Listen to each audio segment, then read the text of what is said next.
तो आज की क्लास में हम बनाने वाले हैं 3 ईयर ओल्ड चाइल्ड का पैंट और शॉर्ट कुर्ती। आप इसे एज अ नाइट ड्रेस भी यूज़ कर सकते हैं और एज अ कॉर्ड सेट भी। 3 साल के बच्चे के लिए पैंट और कुर्ती बनाने के लिए आपको चाहिए 1 मीटर कॉटन का कपड़ा। अगर आप बिगनर हैं तो मैं तो आपको सजेस्ट करूँगी कि आप हमेशा कॉटन का कपड़ा यूज़ करें, क्योंकि इसकी फिनिशिंग भी बहुत ज़्यादा अच्छी आती है और बिगनर्स को ज़्यादा परेशानी भी नहीं होती है। तो यहाँ पे मैंने फैब्रिक को 4 फोल्ड में फ़ोल्ड कर लिया है। तो ये जैसा कि आप देख सकते हैं, ये पहला फ़ोल्ड है, ये दूसरा और तीसरा। कपड़े को हमने 4 फोल्ड में फ़ोल्ड कर लिया है। एक बात का ध्यान हमेशा रखें कि जब भी आप कपड़े पे मार्किंग कर रहे हैं तो आप हमेशा उल्टी साइड पे मार्क करेंगे, और ये कपड़े की सीधी साइड है और हम जो मार्किंग करने वाले हैं वो कपड़े की उल्टी साइड पे करने वाले हैं। तो अब मैं आपको बताऊंगी कि पैंट के लिए फैब्रिक को फ़ोल्ड कैसे किया जाता है। जैसे मैंने ये वाला फैब्रिक फ़ोल्ड किया है वैसे ही मैं इस पेपर पे करके बताऊंगी, तो आपको बहुत ही आसानी से समझ में आएगा। तो ये रहा हमारा पहला फ़ोल्ड। तो पहले हम एक ऐसे फ़ोल्ड करेंगे, उसके बाद जो है ये रहा हमारा दूसरा फ़ोल्ड। तो ये हो गया हमारा 4 फोल्ड, और ठीक इसी तरीके से मैंने ये कपड़ा भी फ़ोल्ड किया है। आपको जब भी पैंट की कटिंग करनी हो या लोअर बनाना हो या शॉर्ट्स बनाना हो, आप इसी तरीके से कपड़े को फ़ोल्ड करेंगे। तो यहाँ हमारा जो कपड़ा है वो 4 फोल्ड में हो चुका है। तो अब जो है हम कपड़े पे मार्किंग करेंगे। ये जो मार्किंग है मैं कपड़े के उल्टी साइड पे कर रही हूँ। तो सबसे पहले आपको एक स्ट्रेट लाइन बनानी है। स्ट्रेट लाइन बनाने के बाद आपको 1.5 इंच पे एक मार्क करना है, और 1.5 इंच पे मार्क करके आपको एक सीधी लाइन खींचनी है। और ये जो लाइन है वो हमने बनाई है बेल्ट के लिए। तो बेल्ट के लिए हमने यहाँ पे 1.5 इंच पे मार्क किया। अब इसी लाइन से हमें जो है वो लेंथ मार्क करनी है। तो ये हमने यहाँ पे बेल्ट लाइन पे हमने इंची टेप रखा, और यहाँ से हम बेल्ट की लेंथ की मार्किंग करेंगे। तो लेंथ की मार्किंग के लिए मैंने यहाँ पे 20 इंच पे मार्क किया है। आपको जितनी भी लेंथ पे मार्किंग करनी हो आप कर सकते हैं।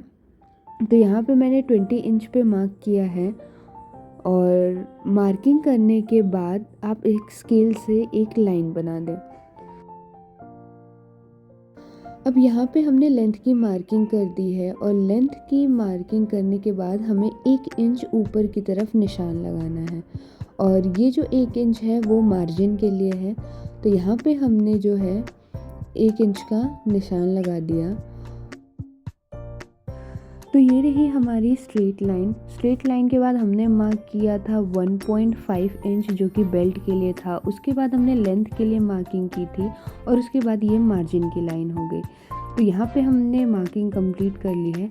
अब उसके बाद जो है हम वेस्ट की मार्किंग करेंगे। तो एक बात का आपको ध्यान रखना है कि वेस्ट की मार्किंग के लिए आपको हमेशा ऑन फोल्ड साइड से मार्क करना है। तो ये जो ऑन फोल्ड है वहाँ से मैं वेस्ट की मार्किंग करूँगी। आपका जितना भी वेस्ट आ रहा है आपको डिवाइड करना है 4 से, प्लस 2 इंच मार्जिन रखनी है। तो यहाँ पे मैं 3 साल के बच्चे के लिए पैंट बना रही हूँ, तो यहाँ पे मैंने 5.5 इंच पे मार्क किया है, और क्रोच लाइन के लिए यहाँ पे मैं 6.5 पे मार्क कर रही हूँ। तो जितना मैंने वेस्ट लाइन पे मार्क किया था उससे 1 इंच बढ़ा के मैं क्रोच लेंथ के लिए मैंने यहाँ पे एक निशान लगा दिया है। तो जो भी आपकी वेस्ट लेंथ होगी क्रोच लाइन बनाने के लिए आपको वेस्ट लेंथ में प्लस 1 इंच करके मार्क कर देना है। तो यहाँ पे मैंने 6.5 इंच पे मार्क कर दिया है और स्केल से एक लाइन बना दी है। अब यहाँ पे हमें आसन के लिए मार्क करना है। तो आसन के लिए यहाँ पे मैं 1.5 इंच ले रही हूँ। आसन की गोलाई देने के लिए आपको जो मैंने क्रोच लाइन मार्क किया है उसका बस एक मिड पॉइंट निकालना है और एक निशान लगाना है, और हल्के हाथों से राउंड शेप करते हुए हमें मिला देना है।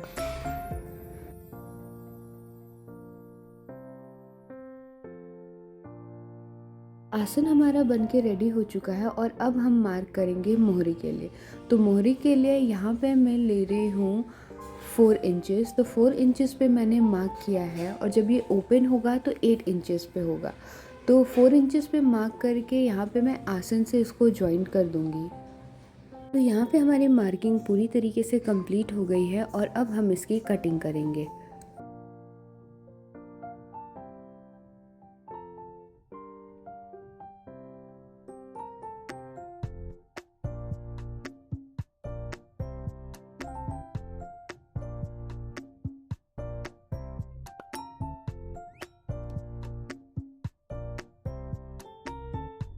यहाँ पे हमारी कटिंग कंप्लीट हो चुकी है और कटिंग करने के बाद हमें 2 ऐसे पीसेस मिलेंगे। एक बात का हमेशा ध्यान रखना है कि राइट साइड फैब्रिक हमेशा राइट साइड की तरफ होगी। और अब हम दोनों आसन में सिलाई लगाएंगे। दोनों आसन में सिलाई लगाने के बाद हमारा जो बॉटम वाला हिस्सा है उसे भी पहले 0.5 इंच फोल्ड करेंगे, फिर उसके बाद 0.5 इंच फोल्ड करके इसमें भी सिलाई लगाएंगे।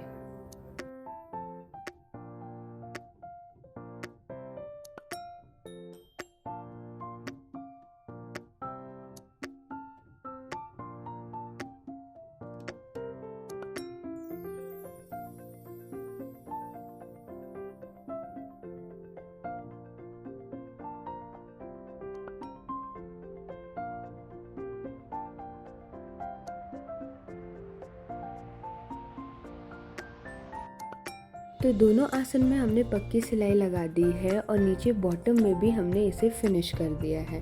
अब ये करने के बाद हमें बेल्ट के लिए फ़ोल्ड करना है। तो बेल्ट के लिए पहले हम यहाँ पे 0.5 फोल्ड करेंगे, उसके बाद 1 इंच फोल्ड करके इस पर पूरी सिलाई लगाएंगे।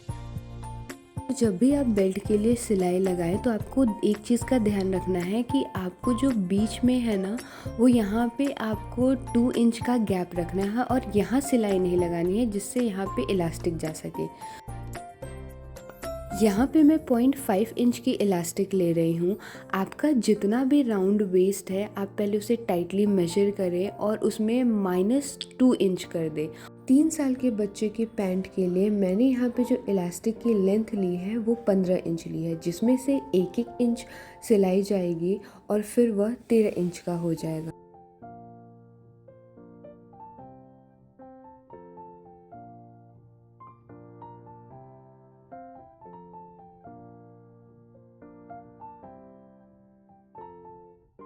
तो यहाँ पे हम इलास्टिक को एक के ऊपर एक रख के और इसकी सिलाई कर देंगे। सिलाई में इलास्टिक का 1 इंच तक जाएगा।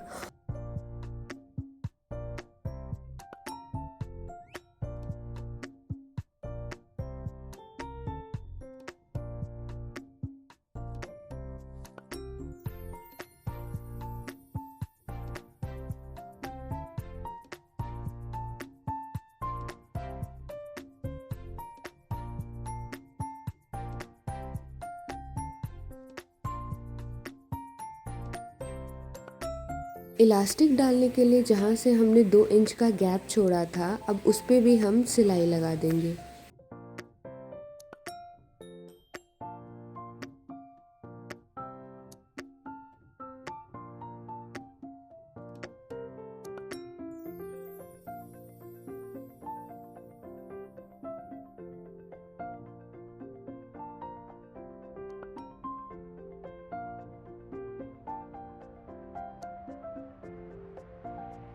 पैंट को बराबर करते हुए हम अंदर की सिलाई लगाएंगे।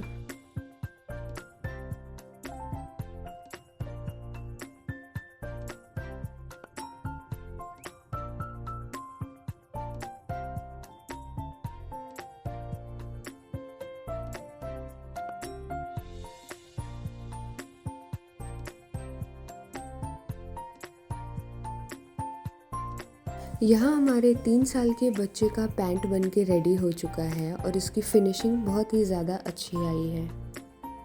तो अब हम सीखेंगे कुर्ती बनाना।